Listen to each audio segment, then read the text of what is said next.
In April, Governor Whitmer signed an executive order creating the Michigan Coronavirus Task Force on Racial Disparities. The task force is acting in an advisory capacity to the governor and studies the causes of racial disparities in the impact of COVID-19 and recommends actions to immediately address such disparities and the historical and systemic inequities that underlie them. And there are two Spartans on the task force. Deborah Verholden is an epidemiologist and the Associate Dean for Public Health Integration at Michigan State University and the director of the Flint Center for Health Equity Solutions. And Deborah, it's great to welcome you to the program. Thanks for having me, Russ, and happy to be here. And Randolph Rash, better known as Randy, is a professor and dean of the Michigan State University College of Nursing. Randy, good to have you back. Russ, good to be back with you. So, Randy, why don't you frame this issue for us? So I think probably the first thing in terms of a task force is that at the State of the State address, the governor outlined a task force for addressing morbidity and mortality of African-American women and children in childbirth, around issues of childbirth. And she appointed Dr. Audrey Gregory, who's the Chief Executive Order Officer for the Detroit Medical Center, and myself to co-lead that task force. And as we were beginning to work on that, the coronavirus pandemic hit, and the governor appointed the task force that you just mentioned. And that one's essentially led by Lieutenant Governor Gilchrist.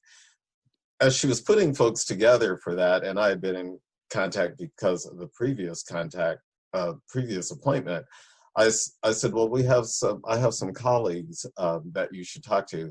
And Dr. Verholden was one of them. She's always saying I'm dragging her into trouble.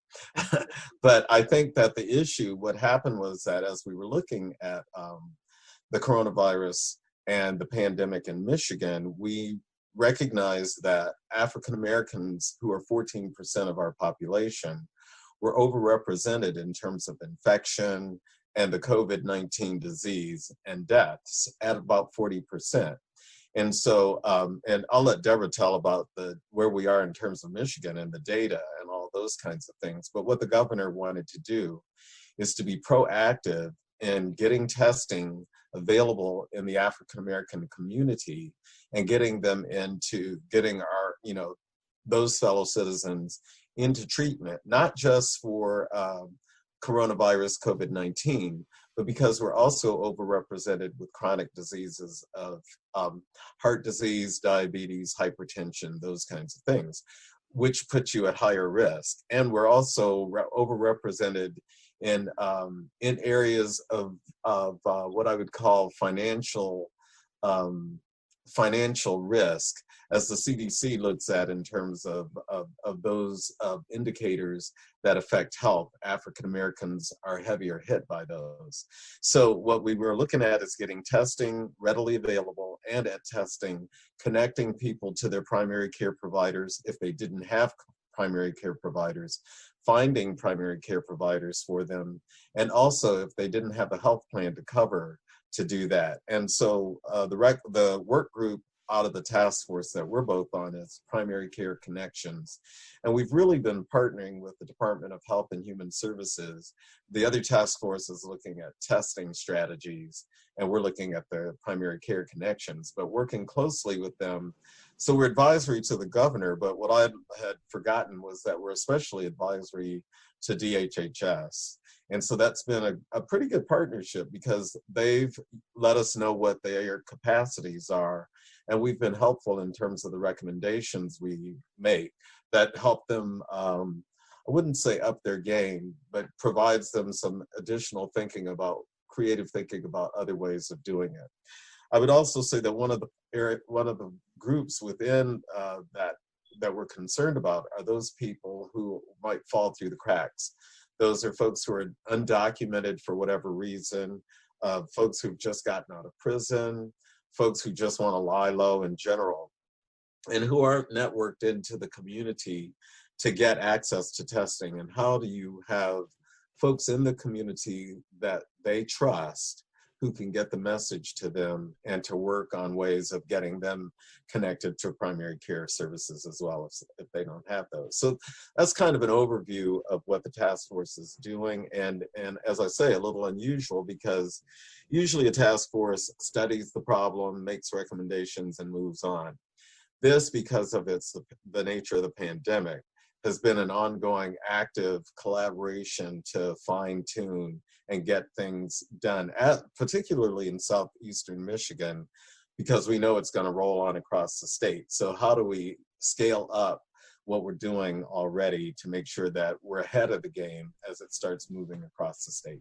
But Deborah, what would you add to what Randy said in your role on the task force? The thing that I appreciate the most about the task force is, one, the work was already afoot, and Randy pointed to that there was already work to deal with racial, ethnic, and other vulnerable and marginalized population disparities, right?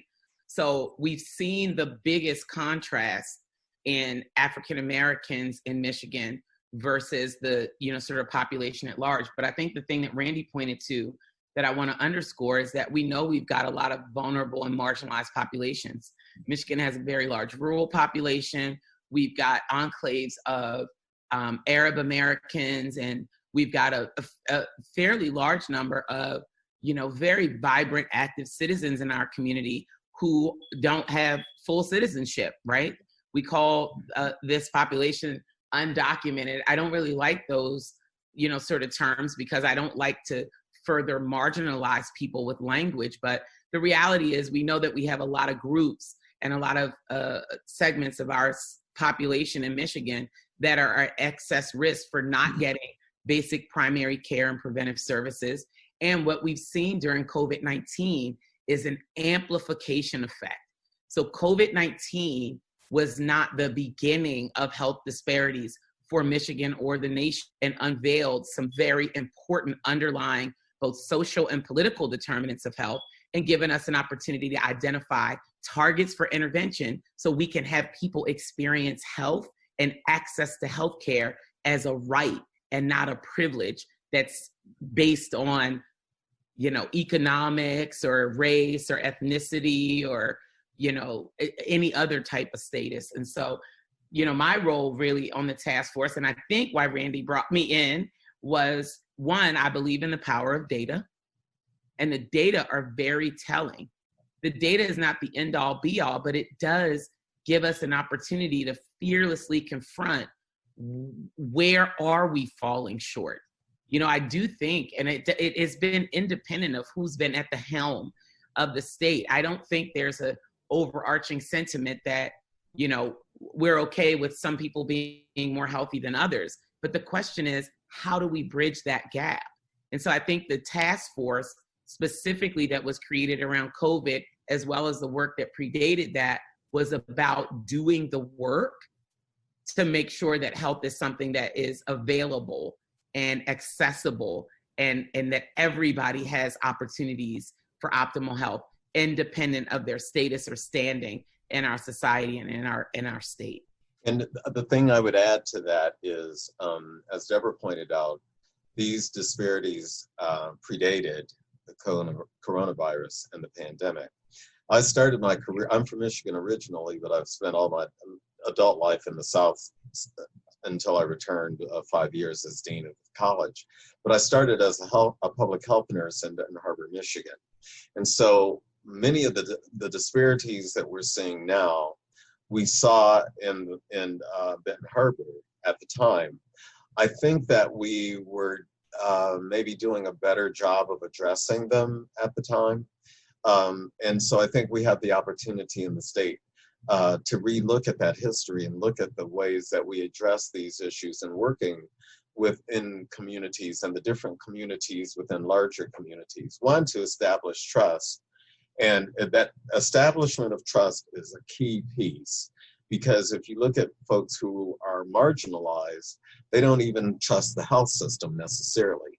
So having that relationship goes a far way to getting people involved in services, both preventive, but in treatment services as well.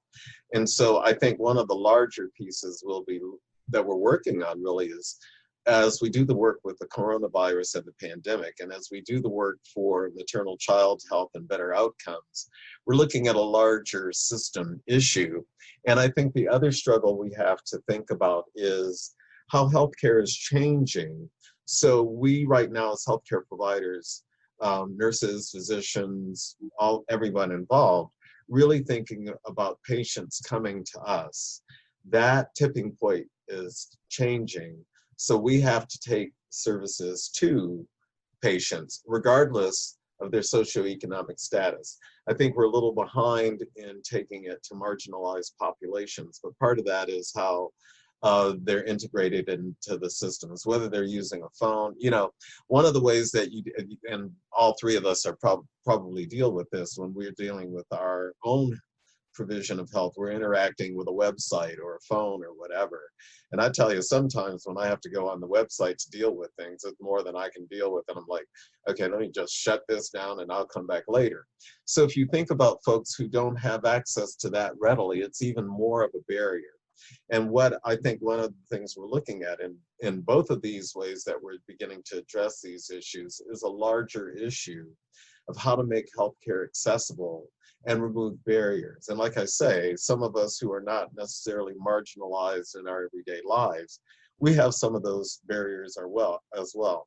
I think the other thing is we have to really look at where people are and meet them where they are. So, you know, if we talk about people and I agree with Deborah, I don't like the undocumented language because it others people. But if we look at folks who are homeless, right? And then think about the people that we wouldn't necessarily consider homeless, but they are homeless. So they go from couch to couch to couch. And if we look at how our citizens are living that we're focused on right now, they even struggle to implement the CDC guidelines for social distancing. So you might have an apartment or a house where more people are living than you would normally expect. And if they don't have adequate income, if somebody has symptoms and has to be isolated, how do you do that? So one of the things that the primary care work group is also looking at is who are those trusted members in the community who can work with an understanding of how people are actually living and think creatively how to do social distancing, how to do the hand washing, all of those things that we take for granted that are recommended by CDC that are a challenge with the folks that we're really trying to work with and really identify those folks who are trusted who can also really get that message across. So it's really a multi-dimensional, I always say holographic thing, and I mean by that a hologram that extends in time. So that multi-dimensionality isn't just a point in time. You have to be thinking of it all through how you assess, plan, and how you work with folks. Well, let me ask you both, what are some of the outcomes you hope the task force delivers, and what are some of the challenges and opportunities to get there? Yeah, well, I think just to piggyback on some of what Randy pointed to, so the first thing is we are, bringing a depth of knowledge and understanding, and it's why the task force includes so many different stakeholders who both have diversity in thought. The task force itself is also very diverse. We do see these tremendous African-American disparities, but we know that that's not the only disparate and marginalized group. Randy talked a little bit about people who are unstably housed or who are living in overcrowded housing. We know we've got a lot of other vulnerable and high at-risk populations, people who have very valid fear about coming to access services, because if you go to access primary care, or if you go to access therapeutic or treatment-oriented care, but you are actually not a legal, resident or citizen of the U.S., and you are in fear that coming to get care for yourself or family member could actually put your family in harm's way, and you run risk of deportation or having family members whisked away. I think the strength of the task force is that we are very steeped in these issues. Randy talked a little bit about people with technology barriers, and technology barriers are not just related to economics. They're related to economics, but they're also related to age. access and other types of issues. We haven't talked about children in foster care, for example. So we know that we have all of these potentially vulnerable and high-risk populations. So I think the kind of metrics that we are interested in are, first, what do we already know are the potential gaps in our system of care, and then the underlying kind of social and political determinants of health. How do we then not just identify, but then mount, what Randy is calling these very creative and innovative solutions that will give people a certain level of safety and security in knowing that it really is about preserving and protecting the health of our population, such that people will come forward. So this notion of trusted and credible messengers is so important, because people need to know, and they need to hear these messages coming from people that they know and trust. And that, thankfully, the task force includes members who've already been working with these populations. And so the first thing I think that we're doing is identifying who are our most vulnerable and marginalized. And it's not just about race. It's not just about economics. It's multifaceted. So the task force is first identifying where are our weak spots, and then what are the kinds of interventions that we need to be implementing. And then, of course, our ultimate goal is to then improve access to care. And that's why the first two, I think, subcommittees that have emerged are around these primary care connections, and then both the testing strategies, which are the first step, and then identifying how to do valid contact tracing, how to make sure that people are getting the kind of care that they need, are identified as a case, or are at risk. And so I think our ultimate metrics are to sort of level the playing field, if you will, for equal and equitable opportunities for health and healthcare access. And I'll follow up with that on another piece then, that when the governor announced the task force for maternal child health, morbidity, and mortality, one of the things she called out was implicit bias. And so I don't want to lose that piece as well. And I think there are two things that are emerging in the task force that relates to that. One of them is health inequities and health disparities. And I would describe health inequities as the institutional, it's the expression of the institutional, I'm going to say racism, but how we are structured and practiced so that it's a barrier in folks, how they're viewed when they come, because the policies and procedures are implemented in a way that sort of prevents access to care or affects the quality of care. So we know that women and minorities often, for the same entity, disease or health issue, are treated differently. We also know that symptoms are expressed differently, just based on culture and gender and all of those kinds of things. Well, if they are normed on, and initially a lot of the tests were normed on young white men who were medical students, where's the diversity there? But so it's looking at the institutional policies and procedures and ways of behaving that either are a problem for access to care, or if you get the access to care, a problem in terms of the kinds of quality of care. And then I would say the health disparities really gets to those social determinants of health, where marginalized people live, how all of those things affect their health. Then when we get to implicit bias, what we're looking at is implicit in the sense that it might be hidden.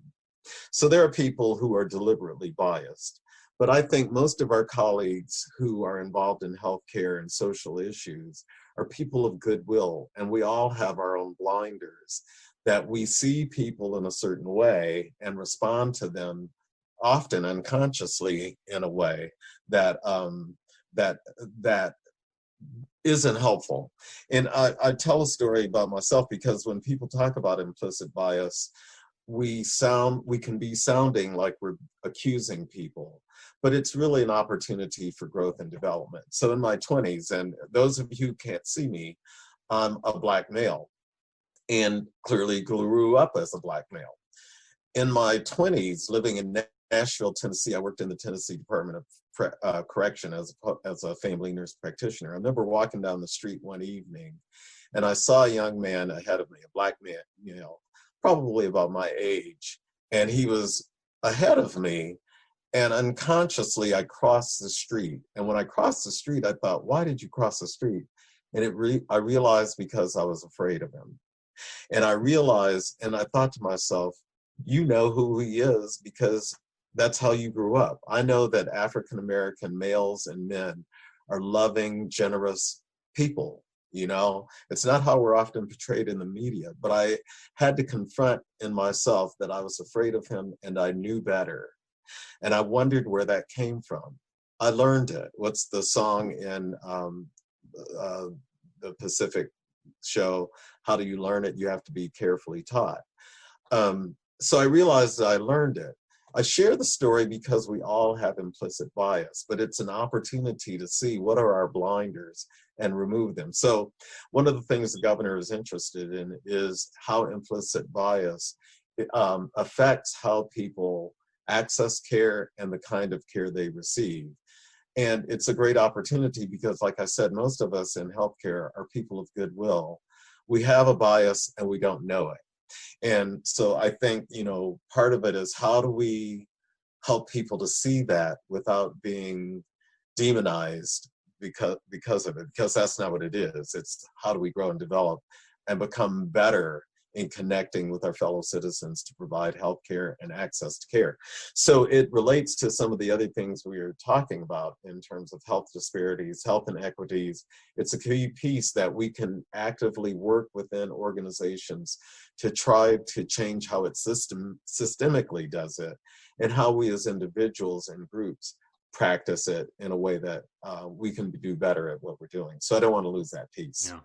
Well, I want to thank you both for your important work on this Spartans Will. And as we close, just what would you like us to keep in mind, or is there anything important you'd like to add? I think that we have an opportunity before us. I've been telling people, and I've had the experience myself, that I feel like as a nation and as a global community, we are at our most vulnerable right now. People, I think, have really this has taken a toll on everybody, independent of race, economics, gender, gender identity, and all of these things.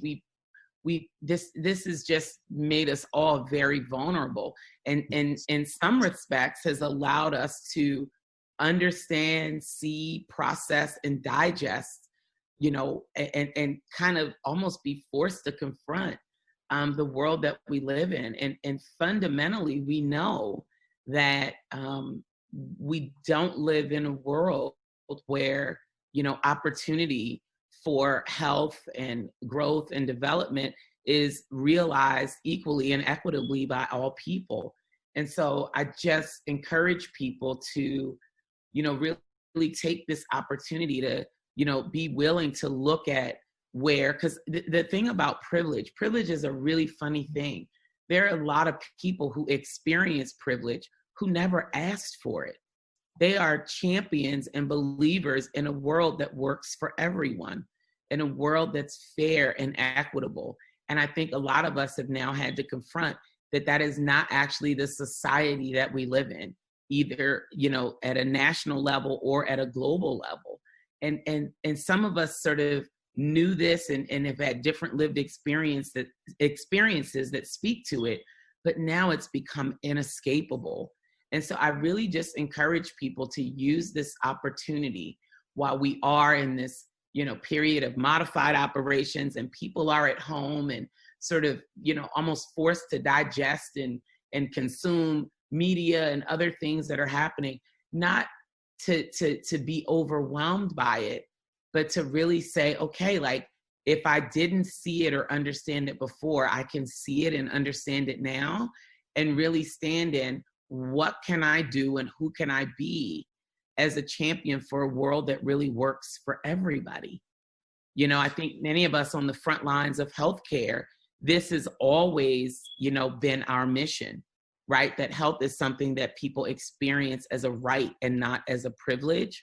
And in a nation as rich and as, you know, capable and innovative as ours, I think we should be global leaders in developing and implementing a world that works for everyone. And so I do encourage people to stay safe, continue to practice all the protocols. I remind people we are in the middle of the pandemic.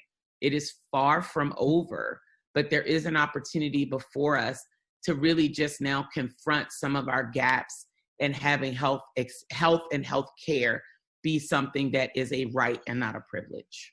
And I would follow up that with a larger context that I've been really dealing with and revisiting some things that I haven't visited in a while. And part of this was spurred by the horrible death of George Floyd. And one of the things I see in that response is something that I'm hopeful about. And so I've been looking at issues of race and racism and all of that. And one of the things that has consistently come out for folks who are activists in this, and I'm forgetting her name, but it's a woman in her 70s who first did the blue-eyed, brown-eyed experiments with kids in school to understand what racism does. And her point is, she does something where she says she's at the college campus and said, how many of you are members of the white race? And folks stood up. How many of you are this, this, and this? And after they're all standing, she says, how many of you are members of the human race? Sit down. And they all sit down. And her point is that race is socially constructed. She points out that everybody originated out of Africa around the equator, and as people moved, their skins got lighter as an adaptation to the climate. So I think the hopeful thing is that we can all begin to see ourselves as members of the human race. And I think that Deborah touched on something. So this pandemic really illustrates it. So the first case in Detroit was probably, I don't remember, I mean, I never figured out who it was, but it was someone probably white because they had traveled abroad. But when it came back, the population that it disproportionately affected was African American. That could easily be reversed.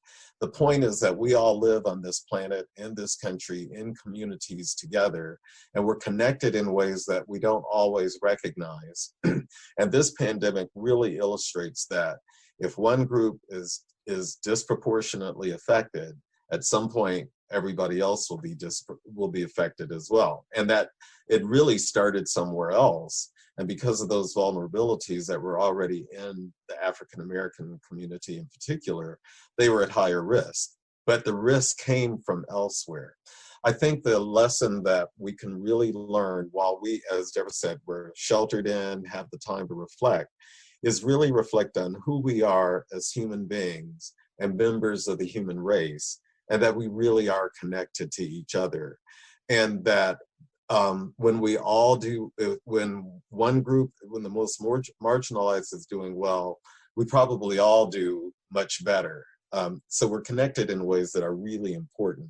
And I think this is a great time to revisit that. We've had two horrible things happen in our country in the last several weeks. And some of it it's all been very distressing. And you can lose hope, but there are glimmers in that that should make us all feel hope of what's possible if we work collectively to address these issues. Well, thank Spartans you. will. Yeah, that's right. Spartans will. And I want people to also know that they have an opportunity. The task force meetings are publicly viewable. Yep. This is a completely transparent process. Michigan has been at the forefront of transparency.